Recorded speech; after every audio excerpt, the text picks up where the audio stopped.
ज़मीन में बहुत सारी एनर्जी होती है। जब हम चप्पल पहन के चलते हैं या हम जूते पहन के चलते हैं तो ज़मीन में से वो एनर्जी हमारे अंदर नहीं आ पाती है।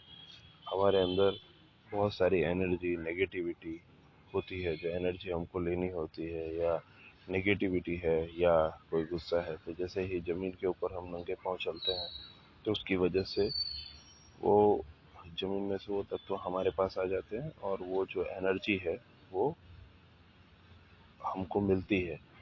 और हमारे बॉडी के अंदर से कोई भी टॉक्सिक चीज़ें होती हैं तो वो ज़मीन में चली जाती हैं। इसलिए कितने सारे लोग ऐसे होते हैं कि जो कभी ज़मीन पे पैदल चलते ही नहीं है। वो ज़मीन घर से बाहर निकलेंगे तो शूज़ पहन के निकलेंगे, चप्पल पहन के निकलेंगे, यानी ज़मीन के संपर्क में आते ही नहीं है। अगर ज़मीन के संपर्क में आते ही नहीं है तो उसके अंदर से ज़मीन के अंदर से जो उसको ऊर्जा मिलनी चाहिए ऊर्जा नहीं मिलती है। चलने के अंदर जो उसको पाँव पाँव का जो ज़मीन के साथ संपर्क होना चाहिए वो नहीं होता है, तो वो ज़मीन के साथ वो संपर्क में ही नहीं आता। आपने देखा होगा कितनी जगह पे जब बिजली का कलेक्शंस होते हैं तो अर्थिंग दी जाती है। तो जब ओवरलोडिंग आता है या कोई चीज़ आता है तो उसके अंदर वो बिजली ज़मीन के अंदर चली जाती है। काफ़ी जगह पे आपने देखा होगा कि जब आसमान से बिजली गिरती है तो ऊपर एक यंत्र जैसा कुछ लगाया जाता है, जिसकी वजह से अचानक से कभी आसमान से बिजली गिरे तो बिजली गिरने के अंदर वो बिजली जो है वो कोई बिल्डिंग या घर को जला ना दे। इसके लिए ऐसे एक धातु की, एक मेटल की ऐसे लगाई जाती है, जिसकी वजह से वो बिजली उसको लेके और बिजली को ज़मीन में वो चली जाती है। तो ये जो चीज़ होती है ये इसीलिए होती है कि ज़मीन के अंदर इतनी शक्ति है, धरती के अंदर इतना पावर है कि जिसकी वजह से वो उसको हैंडल कर सकता है। अब इसके अंदर जो ऊर्जा जो होती है, अभी जो छोटे बच्चे होते हैं या कोई भी अमीर व्यक्ति हो, कभी गरीब व्यक्ति हो, कोई भी नॉर्मल व्यक्ति हो, कोई भी व्यक्ति हो, वो क्या करता है कि वो बोलता है हमारे पाँव गंदे नहीं होने चाहिए। हाँ, गांव का कोई व्यक्ति होता है, किसान होता है या कोई नॉर्मल बच्चे होते हैं, तो वो लोग कंटिन्यूस ज़मीन के संपर्क में, इसलिए उनकी रोग प्रतिकारक शक्ति बहुत अच्छी होती है और वो लोग कभी भी बीमार नहीं पड़ते और वो लोगों का इम्यूनिटी पावर बहुत स्ट्रांग होता है। अभी शहरी विस्तार में और काफ़ी विस्तार के अंदर ऐसा होता है कि जो भी व्यक्ति चलता है, व्यक्ति सीमेंटेड रोड के ऊपर चलता है, घर के अंदर पक्की टाइल्स होती है, तो जो ज़मीन है, जो मिट्टी है उसके संपर्क में व्यक्ति आता ही नहीं है। और व्यक्ति आता नहीं है तो उसके अंदर जो एनर्जी है और जो एनर्जी उसको लेना है या जो उसके अंदर नेगेटिविटी है या कुछ उसके अंदर कुछ टॉक्सिक है तो वो ज़मीन उसकी क्योर नहीं कर पाती है।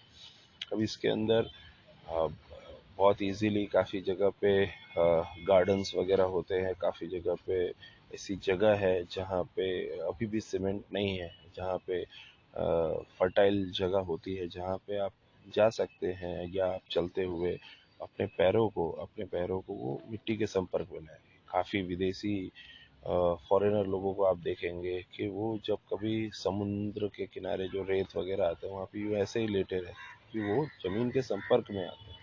अब उन लोगों के पास कोई पैसे की कमी थोड़ी है, पर वो फिर भी उसके संपर्क में आता है। इससे उनको मालूम है कि ज़मीन के अंदर कुछ ऐसा होता है जिसकी वजह से वो हमारे अंदर की चीज़ों को वो खींच लेता है और हमारा तनाव या हमारी रोग प्रतिकारक शक्ति को बढ़ाता है। और उसके लिए जो बच्चे होते हैं या जो किड्स हैं जो कि मिट्टी में खेलते हैं तो उनको थोड़ी देर खेलने देना चाहिए, उनका पाँव ज़मीन के संपर्क में आना चाहिए। अगर वो ज़मीन के, अगर आप कोई विलेज में बिलोंग करते हैं, कहीं जाते हैं या समझो कि कोई खेत वगैरह में जाते हैं तो चप्पल वगैरह को एक तरफ उतार के नंगे पाँव चलिए। आप कोई गार्डन में चलते हैं तो भी आप चप्पल वगैरह को उतार के आप गार्डन में वॉक कीजिए, जिसकी वजह से वो ज़मीन का आप ऑटोमेटिकली देखेंगे कि आपके अंदर से गुस्सा थोड़ा कम हो जाएगा, आपकी रोग प्रतिकारक शक्ति बढ़ेगी, आपके अंदर नई ऊर्जा का संचार होगा। वो चीज़ के लिए आपको ज़मीन के संपर्क में आना पड़ेगा। आप अगर उसके संपर्क में नहीं आएंगे तो ज़मीन का तो कोई नुकसान नहीं है, लेकिन बॉडी धीरे धीरे वो चीज़ के अंदर हमारे अंदर टॉक्सिक चीज़ें बढ़ जाती है। वातावरण में ध्वनि प्रदूषण होता है, वातावरण में और भी दूसरे तरीके के प्रदूषण आते हैं जो हम कंटिन्यूस श्वास के मार्फत ले रहे हैं। अब उस वातावरण को हम क्लीन नहीं कर सकते, लेकिन कम से कम हमारी जो बॉडी है उसकी ऊर्जा को बढ़ा सकते हैं। और अगर आप उसकी ऊर्जा को बढ़ाने के लिए आप कोशिश करें तो उसके अंदर आपको ज़मीन के संपर्क में अगर आते हैं, ज़मीन यानी मिट्टी उसके संपर्क में आते हैं तो आपके अंदर रोग प्रतिकारक शक्ति बढ़ती है, ज़मीन आपको एनर्जी देता है। और आपके अंदर से कुछ जो गलत होता है, नेगेटिव एनर्जी होती है या कुछ ऐसा होता है जो आपको शांत करता है या आपकी ऊर्जा को बढ़ाता है, आपके अंदर कोई अगर बीमारी या कोई चीज़ अगर डेवलप हो रही है तो उसको भी वो ओके करता है या उसको भी डाउन करता है। तो इसकी वजह से ज़मीन का या मिट्टी का हमारे जीवन में बहुत महत्व है और ये चीज़ पे सोचने वाली बात है। और बाकी से अगले भाग